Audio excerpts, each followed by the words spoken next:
Let's start it.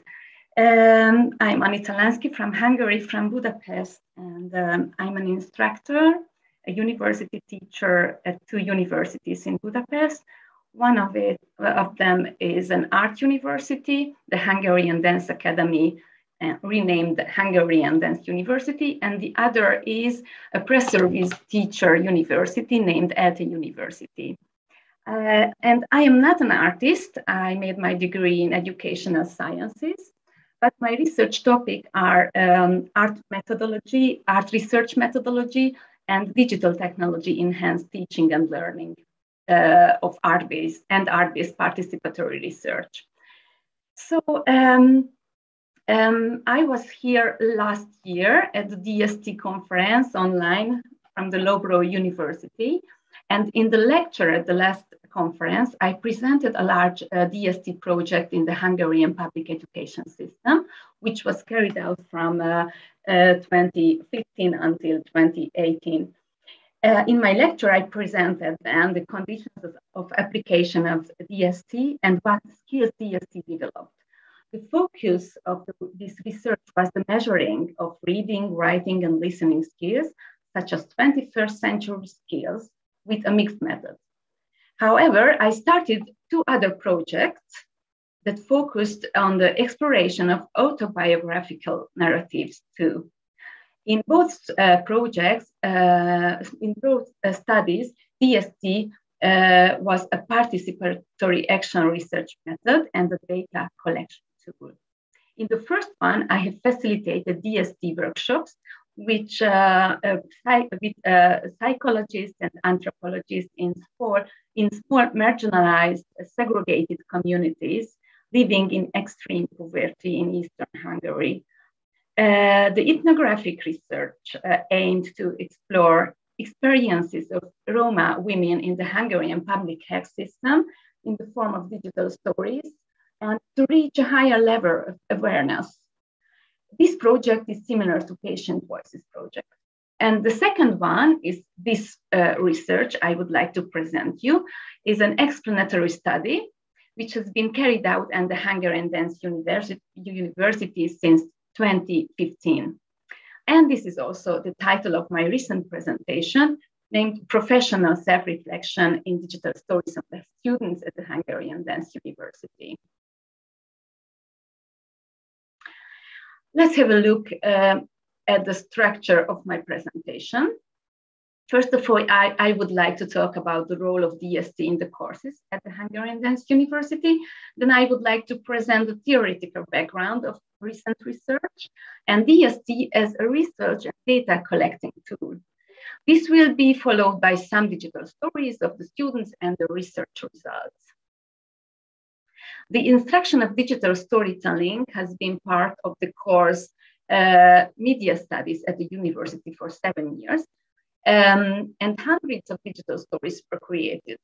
The number of the digital stories was 2,084 in winter, but now, after the last semester, I store more than 300 autobiographical digital stories. As university education does not allow much time, the DST was processed in blended learning. The workshops were divided into two 90-minute contact hours. And the voiceover recording and video editing were done by students at home. They received also tutorial materials in the LMS of the course. At the Hungarian Dance University, digital storytelling is part of the curriculum of the courses named Media Studies and Communication at the Dancer and Coach training of commercial, modern, contemporary, ballroom, and Hungarian folk dance students, and classical ballet students and choreographers. And the integration of digital storytelling aims to the development of digital and media literacy of the students. And as we all know, digital storytelling is a creative method which combines story writing with the newest digital technologies and multimedia tools. So it's crucial for dance artists to teach relevant information on the internet, but they also can learn in the courses how they can create and edit high quality photos and videos that are important for them to promote themselves with micro narratives on social media and create a multimedia portfolio for the job market. In the art pedagogy course, the teacher training, the critical and reflective thinking of students has been improved with the digital storytelling method. The pre-service dance teachers can tell their personal stories from different perspectives with the help of still or moving images, sound, and narrative voice. In the digital stories of all three courses, the students present their professional learning process and experiences in a narrative structure. And these multimedia textures contain personal, visual, verbal information and can be considered as first-hand primer sources in research with an ethnographical focus. By the content analysis of students' digital stories, the elements of dancer and teacher identities can be described, and the career development of students from different social, cultural, and economic backgrounds can be explored. If we have a look at the existing dancer identity research, we can see a tendency to examine the relationship of dancers' identity with their body image. This can be measured by validated tests, but in addition to quantitative studies, there is also a more pronounced qualitative research trend. In Webster Wright's research, a phenomenological approach was taken when she subjected the issues of aging body and being a dancer to hermeneutic interpretation. The cause and effect of the changes are also reflected in the autobiographical narrative. In addition, professional responsibility and dancer relationship systems appeared in the narrative in a logical system. In their research, Wainwright Turner Williams conducted in-depth interviews with 40 dancers and investigated the extent to which dancer identity is damaged by injury and aging. This research was not dance medicine focused, but aimed to explore the social construction of dancer identity. In the narratives, it was possible dancers, individuals, and social habitus could be explored, and the components of cultural and physical bodily capital could be identified. The following diagram shows the identity elements that can be explored in the autobiographical digital stories of dancers. Dancer identity can be seen as a social construct, and individual and social habitus and social and bodily capital can be explored in the narratives. Text and images can be subjected to content analysis, and the content can be annotated with information such as pain, injury, aging. And from previous teacher identity research, we can borrow annotation possibilities such as elements of socialization, personality development. In addition, the social framework and professional context necessary for a career as a dance artist and teacher can be also explored. So digital storytelling at the Hungarian Dance University has been an excellent research because I was a researcher and I was an active facilitator in the process. And the sample consisted of the students. Visual and verbal data could be analyzed by content analysis, and the components of the content could be annotated, coded, and analyzed in a hierarchical structure. So the content analysis of the digital stories in recent research focuses on three broad areas. On the one hand, the autobiographical videos show the individual and professional habitus that can be attributed to each dance style. They also identify elements of cultural and physical capital, and the body is presented as a social construct. The other major theme area covers external and intrinsic motivations of dancers. And the third major area defines the students' goals, their art poetics. And in some of the videos, the background to becoming a teacher is also revealed. In addition, the factors, the external and internal factors that hinder the dance career or commitment are also identified in the digital story. In the following videos, I will show you, you can see three different dancer life paths. The videos reveal not only the habitus of three different dance styles, but also different social, cultural backgrounds, motifs, and goals. Digital stories reveal a narrative structure, as you can see here on the story map. The narrators tell their professional stories in chronological and causal order. And as you can see from the story map, every story starts with the circumstances of everyday life. The first big twist is when the narrator enters the life of dance. This may be due to individual motivation, but also for institutional or family reasons. The evolution of motivation can be traced throughout the narrative as the narrator tries to overcome challenges. And by the end of the narrative, a sense of commitment and a career path is established. At the end of the video, the narrators sum up what has got them to this point and what their goals are and were.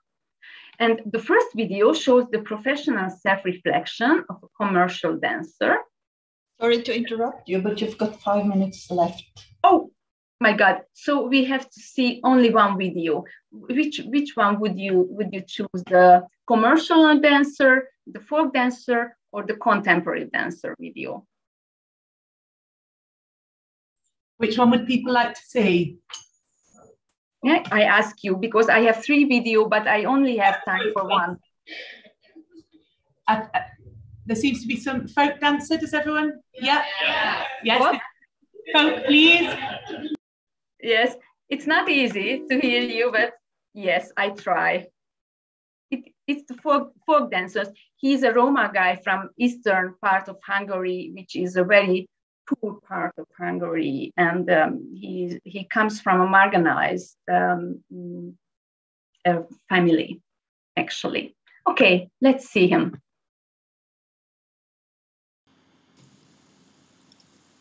Nyolc éves voltam, második osztályos általános iskolás, amikor elkezdtem táncolni 2003-ban édesanyám hatására.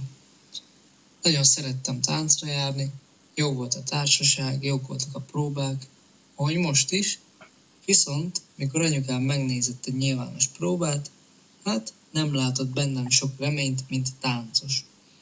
A táncoltató viszont annál inkább, ami meglepte őt.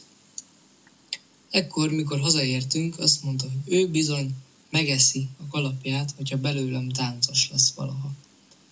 Persze nem nekem mondta, ez csak jó pár évvel később árult el.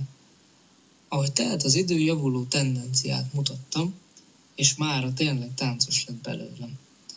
Itt jön képbe a 20. születésnapom, ugyanis édesanyám kitalálta, hogy egy kalap alakú csokitortát fogok kapni, azért, amért annó tévedett. Itt történt az, hogy anyukám tényleg megette a kalapját, amiért mégis táncos lettem. Yes, that was the story. And I hope you could hear it. And yes, and I just sum up my presentation. So, yes, and here you can see a table from, yes, this is a component matrix. These are the elements that are common in the narratives of the autobiographical videos. If life paths can be seen as a plot, events are the episodes and turning points. And there are also twists and turns in the narratives. In the first column, you can see the typical life events of a dancer. And then on the second column, you can see the motivations connected to the turns and also the obstacles on the third one. On my last slide, you can see a kind of habitus analysis. And this table, you can see the different dance styles habitus. For example, the commercial dancers perform recent street dances, as these dances are constantly evolving and new transformations emerge in dance. The dancers need to keep a constant watch on social media and video sharing sites. And they are very good problem solvers, flexible and self-regulating. Ballroom dancing is, however, more of a sport. Like a sport, dancers take part in competitions where the performance is sport. On the other hand, there are ballroom dancers who dance in this style for strong emotional charge of Latin or standard dances. Folk dancers are most closely linked to local traditions. They are motivated not only by the virtuosity of the dance, but also by the social interaction and the transmission of traditions. And the desire for self-expression is the strongest in contemporary and modern dancers. They value continuous development, freedom, and innovation. And classical ballet dancers dance in large companies, and their performance depends on many physical and psychological factors. Injuries and amortization of the body affect their identity. So data analysis is still ongoing, and in this presentation, I was only able to present the research paradigm and part of the results, and the newest digital stories represent the actual circumstances. They thematize political situation in Hungary and sad life paths under the isolation of COVID-19. And there are also stories of refugee dancers from Ukraine. Maybe next time I can talk about this too. Okay. Thank you for the attention. Thank you very much for your nice presentation. And apologies for some technical issues. I think you did very well in sort of making that just happen in the back. So we have another online presentation, I think, from Julia Petty. Yeah. You there, Julia? I am. Hi. Hello there. Good to see you. And I'm really sorry for the time passing. That's okay. Time for 2 more 15 minutes presentation. Yes, can I double check how long do you want us to present? Sorry, I should have checked that. Yeah, I think the thing is 15 minutes for presentations. 15, right. I'll make sure I try and be fairly brief then. Okay. Put the timer on. Yeah, you can hear me okay. We can. And you can see us. So I'll give you a sign when there's 1 minute left. Lovely. Okay? I'll just bring up my slides. Lovely. Yeah. Good. And your talk is going to be about creating digital storytellers from parents, which is narratives to engender empathy in children's nurses. Yes, lovely. And you can see my slides there. We can. Brilliant. Okay, lovely. So thank you very much for the opportunity to present my work. I've changed the title very, very slightly that's compared with the programme. I've just added in the bit on premature birth because I realised that was missed out of the original title. But essentially, yes, I'm going to talk about this, creating stories from parents' premature birth narratives to engender empathy in children's nurses. In terms of me, I've just put some images here, just in terms of my positionality and the context of which I'm talking. So I am a children's nurse. I'm also a neonatal nurse. I'm an educator. I'm a lecturer at University of Hertfordshire, associate professor there, and I'm also a researcher.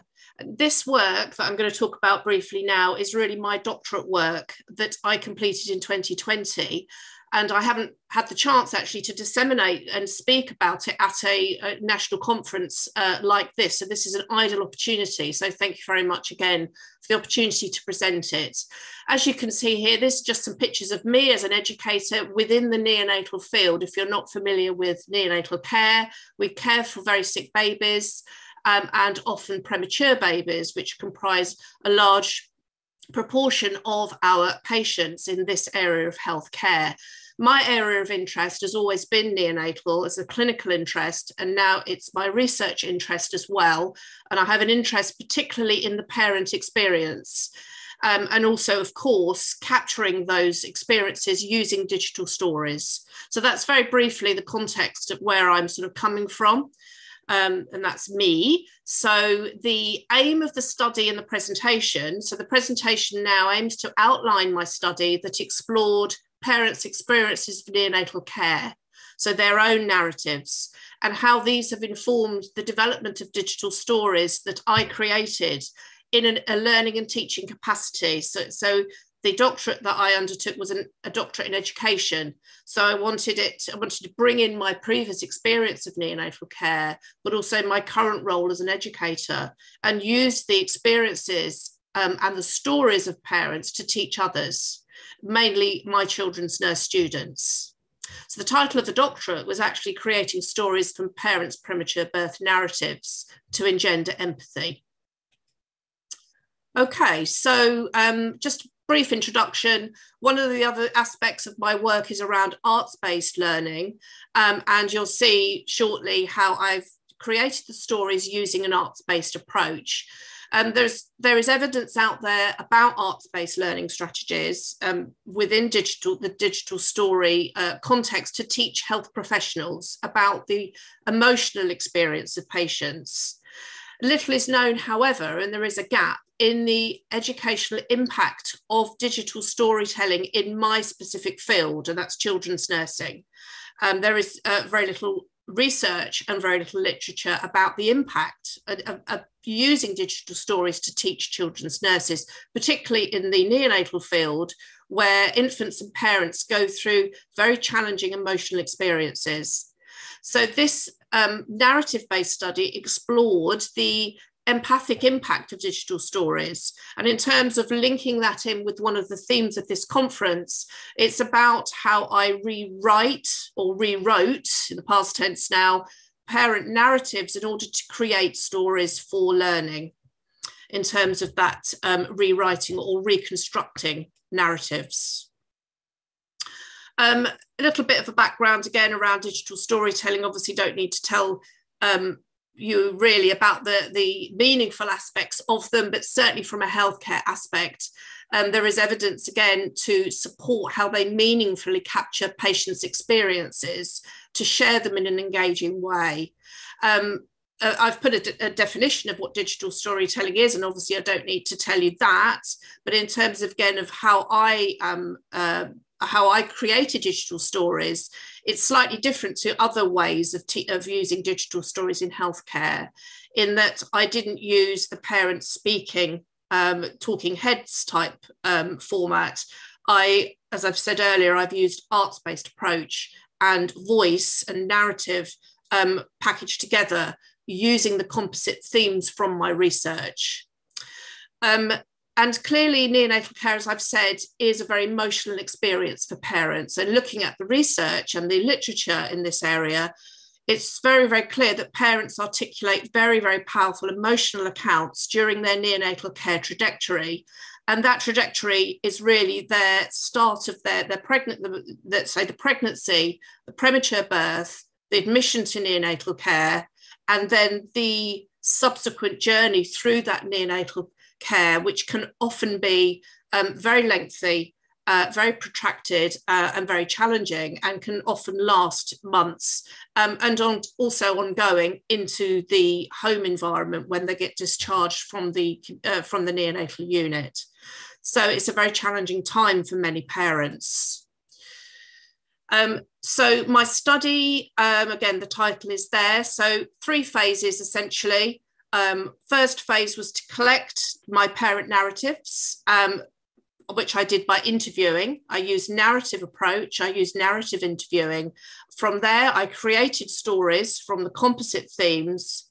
I then created a collection of digital stories, and then I explored the contribution of those stories to what I've called person-centered empathic learning, i.e. the contribution of those stories to teach others, my students, about the emotional experiences of parents.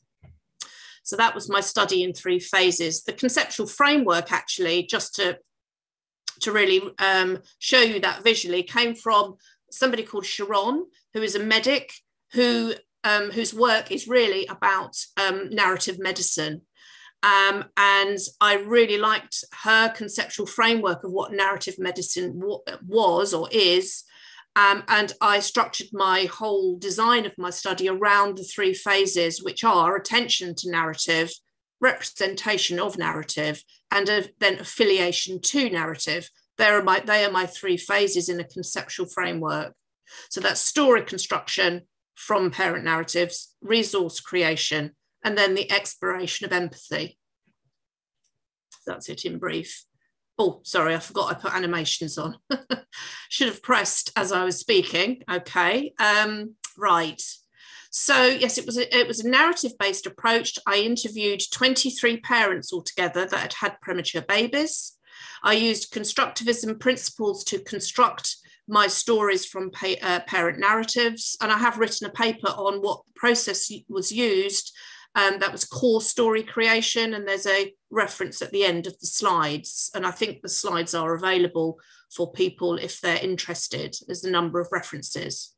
So core story creation, that again, that reconstructing, reconfiguration of narratives to produce digital stories. So I used purposive sampling. As I've said, all parents needed to have had a premature baby, less than 36 weeks gestation, and who were less than 10 years old. So I did go into people's houses, people's homes. I recruited through a charity, volunteer basis. I didn't actually have any problems recruiting. Parents generally, mainly mothers. I had a couple of fathers also and a couple of pairs together.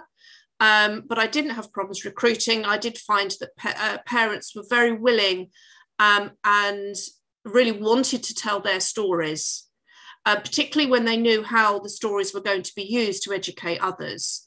And in many cases, parents expressed that they found it a very cathartic experience, very therapeutic. And actually, some of them said that it was the first time that they'd ever sat down with someone and told their story. So that was quite interesting. And I was in a very privileged position to be able to sit and listen to their stories, some of which were hour, sometimes an hour and a half, up to a couple of hours. In terms of narrative interviewing, an unstructured approach was used. And obviously I got ethical approval from the right sources. So the first level of analysis was, how do parents describe their experience and emotions through narrative? What was it like for them, and what can we learn from them? These were the sorts of themes, not so much themes actually, themes is probably a bit misleading, but these are the areas that parents talked about. Very strong emotions, very strong feelings, how they felt throughout their whole journey. They spoke very strongly about their baby, their views about their baby and how they felt. The staff, the environment, transitions through the different levels of care. And of course, they also talked about going home and how that was the sort of the light at the end of the tunnel, to use a metaphor that was commonly used. I have put a few quotes up here.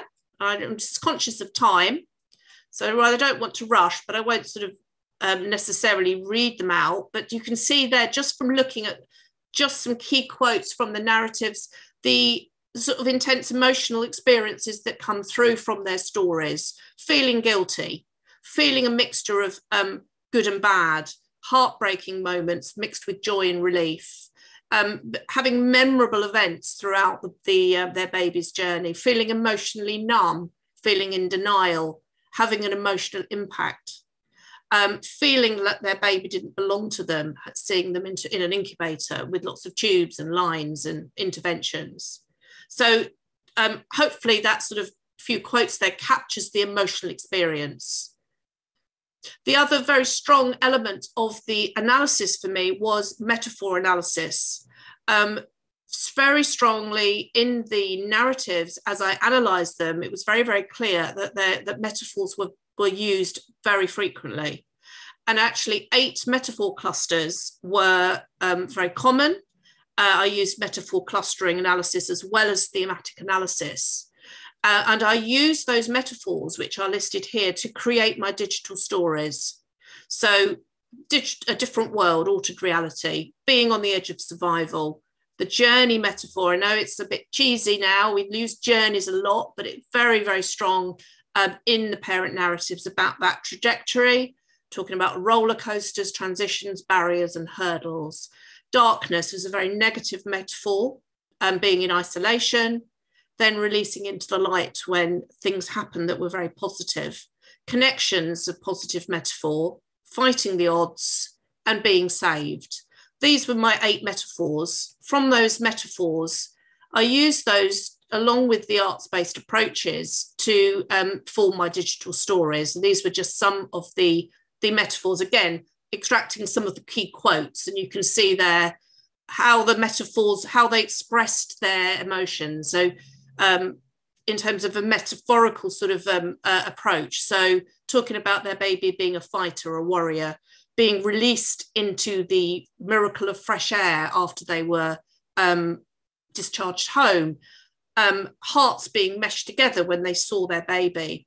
Very negative again, feeling that they were in a black hole with no escape, feeling that looking how they expressed their views of looking at their baby, so tiny and premature in the incubators.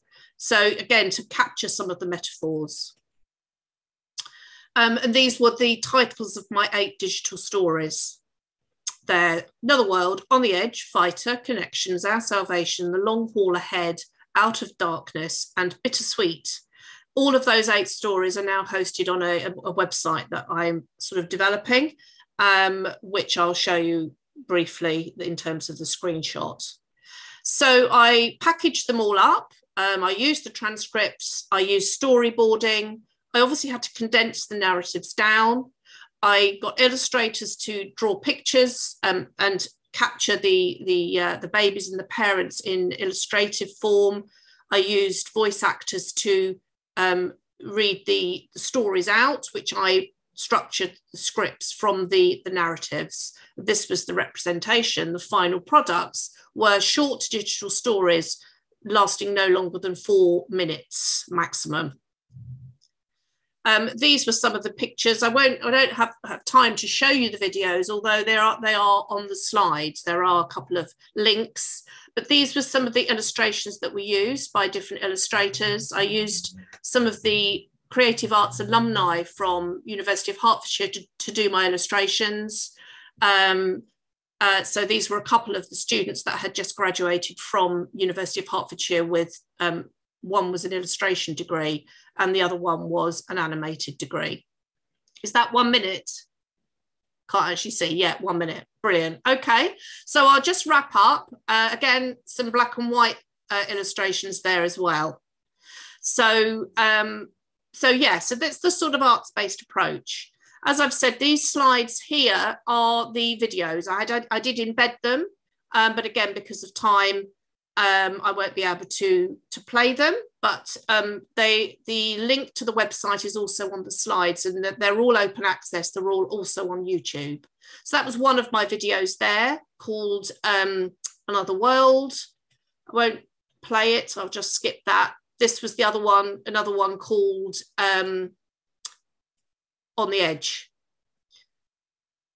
And they play within the slides there. So just to finish off, just to say the final stage, I have explored the value of the digital stories in terms of the affiliation to narrative stage of the study, and certainly the exploration of empathy using my students as participants, as well as some of the Edge clinical staff, have found that they do have a place within education. And just to finish off here, I'll use this as the last slide. Digital stories based on parent narratives were found to have a valuable potential to enhance understanding of the parent's emotional experience and in turn contribute to empathic understanding and learning. And overall, digital stories in the way that they were done here were found to be a way to represent emotional experience so that we can learn about and relate this to our nursing practice. Thank you.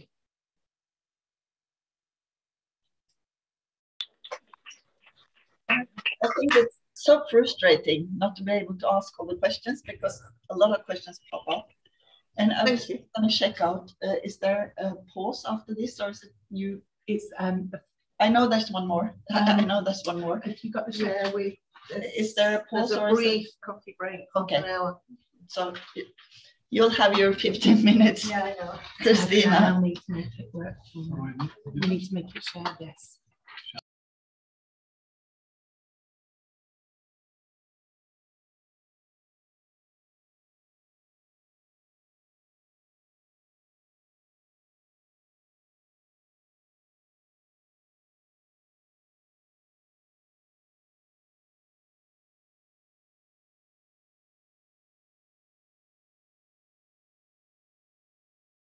There we go. What to do Now with it's fine. time? Are you ready to be like 10 minutes after? Okay, so you'll have your 15 minutes. Thank you. Okay, thank you very much. So I'm Cristina Maurelli, and I'm a professor at the Università degli Studi di Brescia and Mantova in Italy. And on behalf of Liberis Vincoli Association, it's a pleasure to me for today to present this project we did in Naples with school dropouts. Yes. I'll bring it back.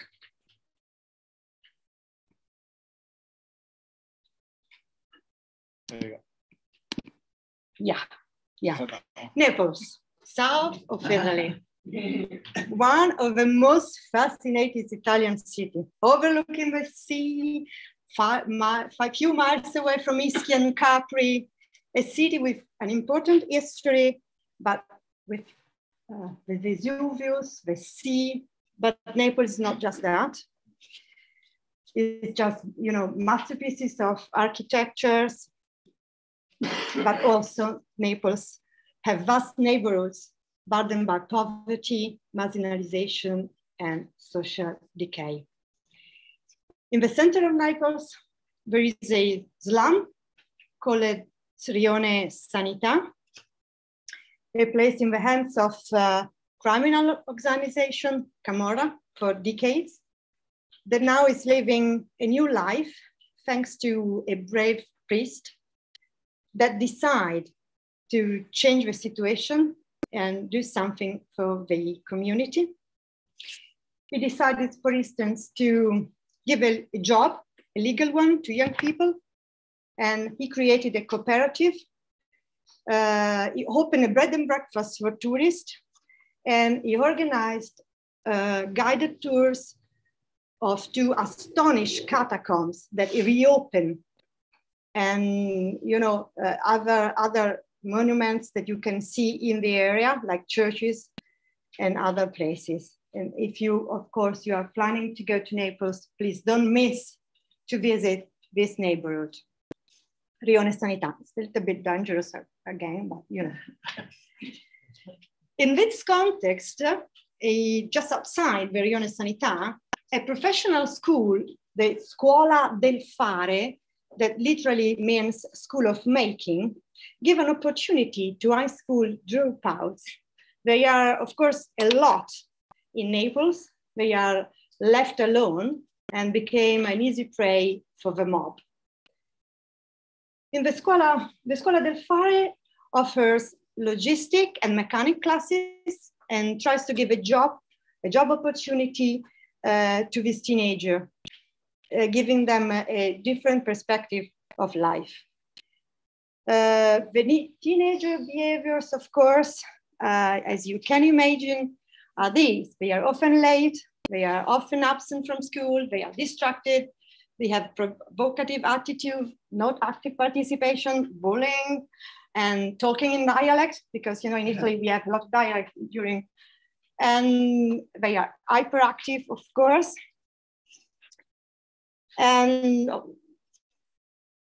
But thanks to a team of foundation and sponsor, the school decided to offer a filmmaking lab as an extra activities, an experience of cinema exploring the great theme of clash between destiny and free will, the choice. They call me with my group of educators and facilitators. We are expert in participatory video, and we are all bound in Liberis Vincoli Association. Even if we live in Milan and we used to work normally in the north part of Italy, So we start working in this ambitious project, and to be honest, with a little bit of fear and hope in our hearts. Today, I'm pleased to share you this experience. I'm going to show you the methodology, all the steps and phases of the project, the film trainer, and the educational goals, and all the involvements. So let's start with methodology. Do you want to go to the next one? Yeah.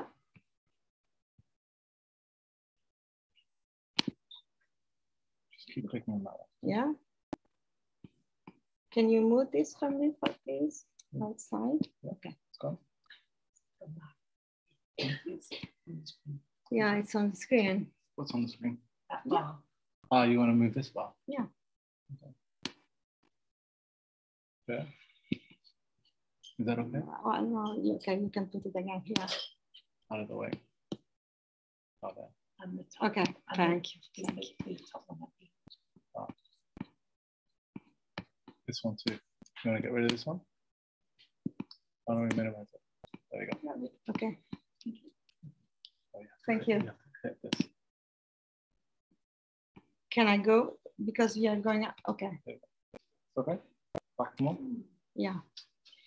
So we use the technique of participatory video. As you know, participatory video is a film of fiction or not fiction made by a group of people or a community on a topic that concerns them. And the participants become protagonists of the various stages: ideation, writing, shooting, interpretation, and editing.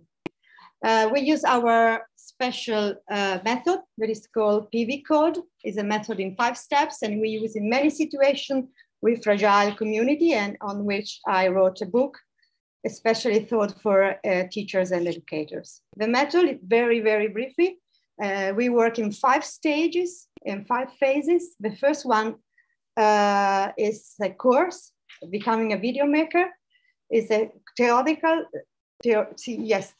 course, and then we move to practice, and we shoot a first video. This first video is very important to give confidence to the group, and then after that, and only after that, we are moving to ideating and writing the script. And the script can be a fictional film or not fictional film. Then we are making the film, and of course, we are sharing the experience. This is very, very shortly. In this case, we have 16 students between 14 and 18 years old, because they are dropouts, of course, you can imagine, and 5 teachers and tutors from the Scuola del Fare, so not of our group, teachers of that school, and we are 6 facilitators. This is the schedule. We work 3 days for the first and second step, course, shooting and editing, and editing training, and to prepare the first film. And then 5 days for ideation, writing, location scouting, casting, actor training, pre-production. And then 5 days for rehearsal and shooting the movie. And then 2 days to share the editing. Let's talk about the steps. Here is the first 2 phases. The teenager from disadvantaged neighborhoods, such as Rione Sanità, Secondigliano, Scampia, and others, met the possibility to be the protagonist of the communication process and say what they want. In these phases, it was very important to put together the group, inspiring trust and setting a space of not judgment with the clear intention of empowerment of the participants. They did a first short film with brief comic gangs and interview about their life. We started with funny situation, but suddenly we moved to something more serious. During the interviews, they talk about their life, their family, their future. So even in these steps of practicing the cinema technique, we have entered our specific topic, and it has been the first approach to reverse their point of view. At this point, it was the right moment to start ideating and writing the script. It was the time to really put in place all the educational project, both for the group and for the individual. We work with creativity exercise like brainstorming, words of clouds, and writing autobiographies. And as we normally do when we work with group, we try to put together the ideas as to assemble all the inside to find a single structure. But we soon realized that with this group, due to their low level of literacy, was impossible to work on a single story. So we decided to propose them to write a story made by 3 episodes and to find an idea or something, someone that can bind them. They liked the idea, so we defined the film genre as a mystery dark fantasy. We decided the plot with a dangerous game, and they set the characters they want to create, even a traditional character. We even decided not to write the single scene, but to improvise them. It was impossible to write with them. So we put a camera on stage and shooted all the scenes the kids did, changing companions, changing situation. We improved together that thing. We really did an in-depth job when working on character. We talk about the topic of destiny and wills, and we offered new point of view in order to change the perspective of inevitability. At the end, I transcribe all the situation and dialogue they did, and I prepare the script with the best of their improvisation. We shared the final script and we corrected together the text, and this is the subject. 7 protagonists are trapped in a strange game that forced them to reflect on family, passion, and legality. And to get out of the game, they have to make their choices, and so have the audience. But now, no more spoiler. After that, we move, of course, on shooting the film, which means we assign the roles, training actors, taking care of costumes, set dressing, technical aspect that in Naples, you can imagine how difficult can be. And finally, we had the shooting part. This is the most intense part for the group. At this point, the group became really cohesive. And it was a great example of team building. Everyone became very important for the group. It was a great way to put together the skill of every participant, really pairs between pairs. That is, of course, very difficult in a group like that. Here are some incredible locations. We shot in Rione Sanità, like catacombs, and other iconic places in Naples.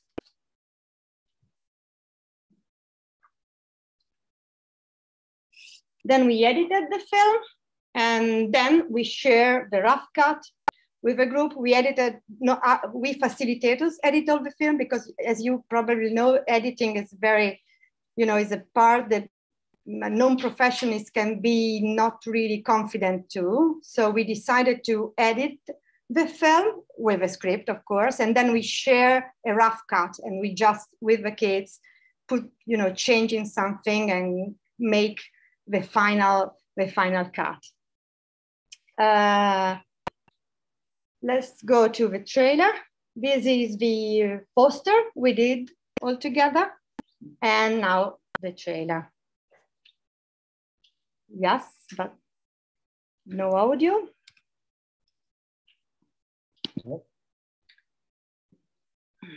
I think. Yeah.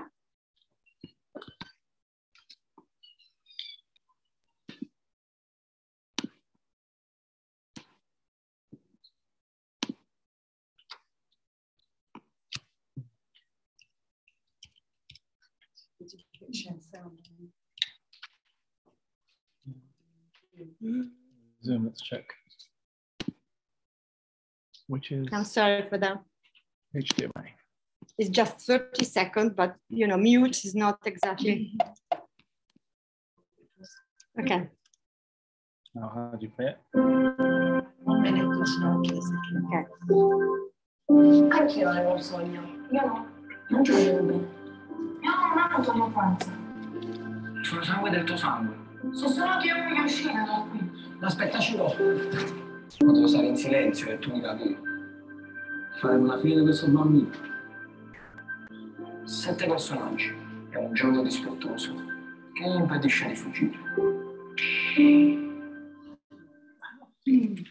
Now that we are in the 5th stage of the process, the sharing phase, it's important to promote the movie on magazine and newspaper. This is an article on Repubblica. It's an important Italian newspaper.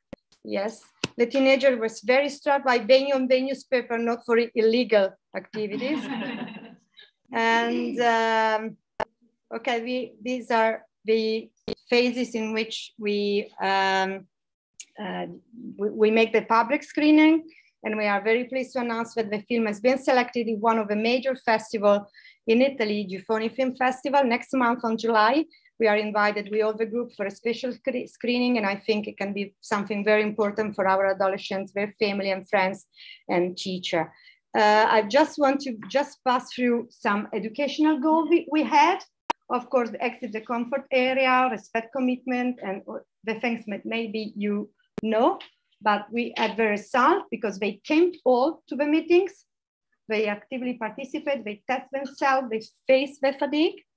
Very, very quickly, we had a WhatsApp chat with 1,400 texts. And I want to read it, some of the phrases they wrote. I will do it again another 100 times. Here we can show who we really are. Or this is the one I prefer. I'm very anxious. I usually get this off right away, but I was very active this time. In this work, I've learned to wait. For me, it was really the best Sorry, one. I do have to stop it because Okay. people will have time to move to the next sessions. So there's next sessions is starting in just a few minutes. Okay. I'm really sorry for all the inconvenience for both all the presenters and all the rest of you. So thank you very much. Thank you. Thank you.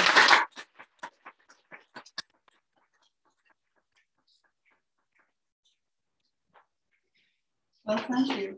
Great. See you guys in here again. Yes.